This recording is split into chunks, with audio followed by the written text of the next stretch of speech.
আয়াত ২৮২ ইয়া আইয়ুহাল্লাযীনা আমানু ইযা তাদায়ানতুম বিদাইনিন ইলা আজালিম মুসাম্মান ফাকতুবুহু ওয়ালিয়াকতুব বাইনাকুম কাতিবুম বিল আদলি ওয়ালা ইয়াবা কাতিবুন আইয়াকতুবা কামা আল্লামাহুল্লাহু ফালিয়াকতুব ওয়ালিয়ুমলিলিল্লাযী আলাইহিল হাক্কু ওয়ালিয়াত্তাকিল্লাহা রাব্বাহু ওয়ালা ইয়াবখাস মিনহু শাইআন فإن كان الذي عليه الحق سفيها أو ضعيفا أو لا يستطيع أن يملل هو فليملل وليه بالعدل واستشهدوا شهدين من رجالكم فإن لم يكونا رجلين فرجل وامرأتان ممن ترضون من الشهداء أن تضل إحداهما فتذكرا إحداهما الأخرى ولا يأبى الشهداء إذا ما دعوا ولا تسأموا أن تكتبوه صغيرا أو كبير إلى أجله ذلكم أقسط عند الله وأقوم للشهادة وأدنى ألا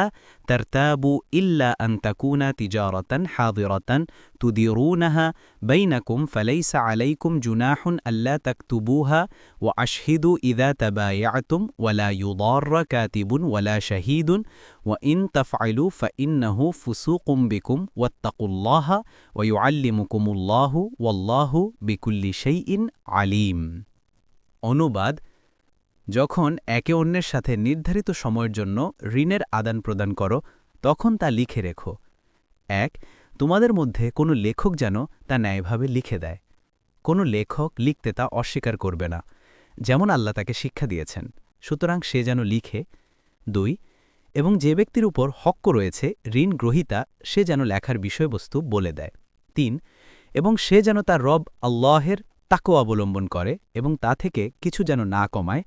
অতঃপর যার উপর হক্ক রয়েছে ঋণ গ্রহীতা যদি নির্বোধ অথবা দুর্বল হয় অথবা লেখার বিষয়বস্তু সে বলে দিতে না পারে তবে যেন তার অভিভাবক ন্যায়ভাবে লেখার বিষয়বস্তু বলে দেয়। আর তোমরা তোমাদের পুরুষদের মধ্যেও হতে দুজন সাক্ষী রাখো, অতঃপর যদি দুজন পুরুষ না হয় তবে একজন পুরুষ ও দুজন স্ত্রীলোক যাদেরকে তোমরা সাক্ষী হিসেবে পছন্দ করো, যাতে স্ত্রীলোকদের মধ্যে একজন ভুলে গেলে তাদের একজন অপরজনকে স্মরণ করিয়ে দেয়। আর সাক্ষীগণকে যখন ডাকা হবে তখন তারা অস্বীকার করবে না, আর তা লেনদেন ছোট বা বড় যাই হোক মেয়াদসহ ইকতে তোমরা কোনরূপ বিরক্ত হও না। এটি আল্লাহর নিকট ন্যায্যতর ও সাক্ষ্যদানের জন্য দৃঢ়তর ও তোমাদের মধ্যে সন্দেহের উদ্রেক যেন না হয় তার জন্য অধিকতর উপযুক্ত। তবে তোমরা পরস্পর যে নগদ ব্যবসা পরিচালনা করো তা তোমরা না লিখলে কোনো দোষ নেই। আর তোমরা যখন পরস্পর বেচেকেনা করো তখন সাক্ষী রাখো। আর কোনো লেখক ও সাক্ষীকে ক্ষতিগ্রস্ত করা হবে না, আর যদি তোমরা ক্ষতিগ্রস্ত করো তবে তা হবে তোমাদের সাথে অনাচার। আর তোমরা আল্লাহের তাকওয়া অবলম্বন করো এবং আল্লাহ তোমাদেরকে শিক্ষা দিবেন, আর আল্লাহ সবকিছু সম্পর্কে সবিশেষ জ্ঞানী। তাফসির ১ নং ফুটনোটের বিবরণ। আলোচ্য আয়াতসমূহে লেনদেন সম্পর্কিত আইনের জরুরি মূলনীতি ব্যক্ত হয়েছে, যাকে চুক্তিনামা বলা যেতে পারে। এরপর সাক্ষ্যবিধির বিশেষ ধারা উল্লেখিত হয়েছে। আজকাল লেখালেখির যুগ, লেখাই মুখের কথার স্থলাভিষিক্ত হয়ে গেছে। কিন্তু আপনি ১৪০০ বছর পূর্বের দিকে তাকিয়ে দেখুন, তখন দুনিয়ার সব কাজকারবার ও ব্যবসা বাণিজ্য মুখে মুখেই চলত। লেখালেখি এবং দলিল দস্তাবেজের প্রথা প্রচলন ছিল না। সর্বপ্রথম কোরআনুল কারীম এদিকে মানুষের দৃষ্টি আকর্ষণ করেছে। বলা হয়েছে, তোমরা যখন পরস্পর নির্দিষ্ট মেয়াদের জন্য ধার কর্জের কারবার করো তখন তা লিখে নাও। এতে প্রথম নীতি এই যে ধার কর্জের ব্যাপারে দলিল দস্তাবেজ লিপিবদ্ধ করা উচিত, যাতে ভুলভ্রান্তি অথবা কোনো পক্ষ থেকে অস্বীকৃতির কোনো পরিস্থিতির উদ্ভব হলে তখন কাজে লাগে। দ্বিতীয়ত, ধার কর্জের ব্যাপারে মেয়াদ অবশ্যই নির্দিষ্ট করতে হবে। অনির্দিষ্ট সময়ের জন্য ধার কর্জের লেনদেন জায়েজ নয়, এতে কলহ বিবাদের দ্বার উন্মুক্ত হয়। এ কারণেই ফিকহবিদগণ বলেছেন, মেয়াদও এমন নির্দিষ্ট করতে হবে যাতে কোনোরূপ অস্পষ্টতা না থাকে। মাস এবং দিন তারিখসহ নির্দিষ্ট করতে হবে। কোনোরূপ অস্পষ্ট মেয়াদ, যেমন ধান কাটার সময়, এরূপ নির্ধারিত করা যাবে না, কেননা আবহাওয়ার পরিবর্তনে ধান কাটার সময় আগে পিছে হয়ে যেতে পারে। মারিফুল কুরআন ২ নং ফুটনোটের বিবরণ। অর্থাৎ এটা জরুরি যে তোমাদের মধ্যে কোনো লেখক ন্যায়সঙ্গতভাবে লিখবে। এতে একদিকে নির্দেশ দেয়া হয়েছে যে লেখক কোনো এক পক্ষের লোক হতে পারবে না, বরং নিরপেক্ষ হতে হবে যাতে কারো মনে সন্দেহ সংশয় না থাকে। অপরদিকে লেখককে ন্যায়সঙ্গতভাবে লিখতে নির্দেশ দেওয়া হয়েছে। অন্যের ক্ষণস্থায়ী উপকার করে নিজের চিরস্থায়ী ক্ষতি করা তার পক্ষে উচিত হবে না। এরপর লেখককে বলা হয়েছে যে আল্লাহ তাআলা তাকে এই লেখার বিদ্যা দান করেছেন। এর কৃতজ্ঞতা এই যে সে লিখতে অস্বীকার করবে না। মাআরিফুল কুরআন ৩ নং ফুটনোটের বিবরণ। এরপর দলিল কোন পক্ষ থেকে লিখতে হবে সে সম্পর্কে বলা হয়েছে। যার দায়িত্বে দেনা সে লেখাবে। উদাহরণস্বরূপ এক ব্যক্তি সওদা কিনে মূল্য বাকি রাখল। এখানে যার দায়িত্বে দেনা হচ্ছে সে দলিলের বিষয়বস্তু লেখাবে, কেননা এটা হবে তার পক্ষ থেকে স্বীকৃতি বা অঙ্গীকারপত্র। ৪ নং ফুটনোটের বিবরণ। লেনদেনের ব্যাপারে দেনাদার ব্যক্তি কখনো নির্বোধ বা অক্ষম, বৃদ্ধ, অপ্রাপ্তবয়স্ক বালক, মূক অথবা অন্য ভাষাভাষী হতে পারে। এ কারণে দলিলের বিষয়বস্তু বলে দেয়া তার পক্ষে সম্ভব নাও হতে পারে।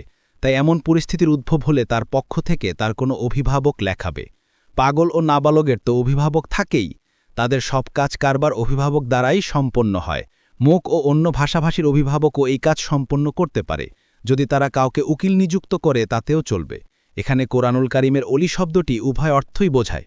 ৫ নং ফুটনোটের বিবরণ। এখানে বলা হয়েছে যে দলিলের লেখাকেই যথেষ্ট মনে করবে না, বরং এতে সাক্ষ্যও রাখবে, যাতে কোনো সময় পারস্পরিক কলহ দেখা দিলে আদালতে সাক্ষীদের সাক্ষ্য দ্বারা ফয়সালা হতে পারে। এ কারণেই ফেকাহবিদগণ বলেছেন যে লেখা শরিয়াতসম্মত প্রমাণ নয়।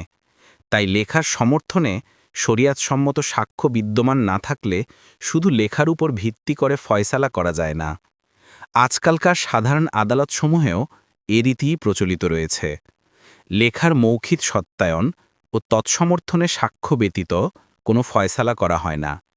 আয়াতে এরপর সাক্ষ্যবিধির কতিপয় জরুরি নীতি বর্ণনা করা হয়েছে। উদাহরণত ১. সাক্ষী দুজন পুরুষ অথবা একজন পুরুষ ও দুজন মহিলা হওয়া জরুরি। একা একজন পুরুষ অথবা শুধু দুজন মহিলা সাধারণ লেনদেনের সাক্ষ্যের জন্য যথেষ্ট নয়।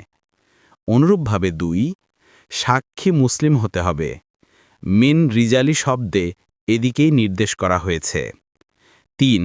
সাক্ষী নির্ভরযোগ্য, আদিল বা বিশ্বস্ত হতে হবে, যার কথার উপর আস্থা রাখা যায়। ফাসেক ও ফাজির হলে চলবে না। মিম্মান তারদাউনা মিনাস সুহাদাই বাক্যে এ নির্দেশ রয়েছে। ৬ নং ফুটনোটের বিবরণ। আয়াতের উদ্দেশ্য এই যে যখন কোনো ব্যাপারে কাউকে সাক্ষী করার জন্য ডাকা হয় তখন যেন সে আসিতে অস্বীকার না করে, কেননা সাক্ষ্যই হচ্ছে সত্য প্রতিষ্ঠিত করার এবং বিবাদ মিটানোর উপায় ও পন্থা। কাজেই একে জরুরি জাতীয় কাজ মনে করে কষ্ট স্বীকার করবে। এরপর আবার লেনদেনের দলিল লিপিবদ্ধ করার উপর জোর দিয়ে বলা হয়েছে লেনদেন ছোট কিংবা বড় হোক সবই লিপিবদ্ধ করা দরকার। এ ব্যাপারে বিরক্তিবোধ করা উচিত নয়, কেননা লেনদেন লিপিবদ্ধ করা সত্য প্রতিষ্ঠিত রাখতে, নির্ভুল সাক্ষ্য দিতে এবং সন্দেহ থেকে বেঁচে থাকতে চমৎকার রূপে সহযোগিতা করে। যদি নগদ লেনদেন হয়, বাকি না হয়, তবে তা লিপিবদ্ধ না করলেও ক্ষতি নেই, তবে এ ব্যাপারে কমপক্ষে সাক্ষী রাখা বাঞ্ছনীয়, কেননা উভয় পক্ষের মধ্যে কোনো সময় মতবিরোধ দেখা দিতে পারে। উদাহরণত বিক্রেতা মূল্যপ্রাপ্তি অস্বীকার করতে পারে কিংবা ক্রেতা বলতে পারে যে সে কৃতবস্তু বুঝে পায়নি। এ মতবিরোধ মীমাংসার ক্ষেত্রে সাক্ষ্য কাজে লাগবে। মারিফুল কুরআন ৭ নং ফুটনোটের বিবরণ। আয়াতের শুরুতে নির্দেশ দেওয়া হয়েছে যে তারা যেন লিখতে ও সাক্ষী দিতে অস্বীকার না করে। এমত অবস্থায় তাদেরকে হয়তো মানুষ বিরক্ত করে তুলতে পারত। তাই আয়াতের শেষ ভাগে বলা হয়েছে ওয়ালা ইউদররা কাতিবুন ওয়ালা শাহিদ, অর্থাৎ কোনো লেখক বা সাক্ষীকে যেন ক্ষতিগ্রস্ত করা না হয়, নিজের উপকারের জন্য যেন তাদের বিব্রত করা না হয়। এরপর বলা হয়েছে ওয়াইন তাফালু ফা ইন্নাহু ফুসুকুম বিকুম, অর্থাৎ তোমরা যদি লেখক বা সাক্ষীকে বিব্রত করো বা ক্ষতিগ্রস্ত করো তবে এতে তোমাদের গুনাহ হবে। এতে বোঝা গেল যে লেখক কিংবা সাক্ষীকে বিব্রত বা ক্ষতিগ্রস্ত করা হারাম। এ কারণেই ফেকাহবিদগণ বলেন যে যদি লেখক লেখার পারিশ্রমিক দাবি করে কিংবা সাক্ষী যাতায়াত খরচ চায় তবে এটা তাদের ন্যায্য অধিকার। তা না দেয়াও তাদেরকে ক্ষতিগ্রস্ত ও বিব্রত করার শামিল এবং অবৈধ। ইসলাম বিচার ব্যবস্থায় যেমন সাক্ষীকে সাক্ষ্যদানে বাধ্য করেছে এবং সাক্ষ্য গোপন করাকে কঠোর অপরাধ সাব্যস্ত করেছে, তেমনি এ ব্যবস্থাও করেছে যে যাতে কেউ সাক্ষ্য দেওয়া থেকে গা বাঁচাতে বাধ্য না হয়।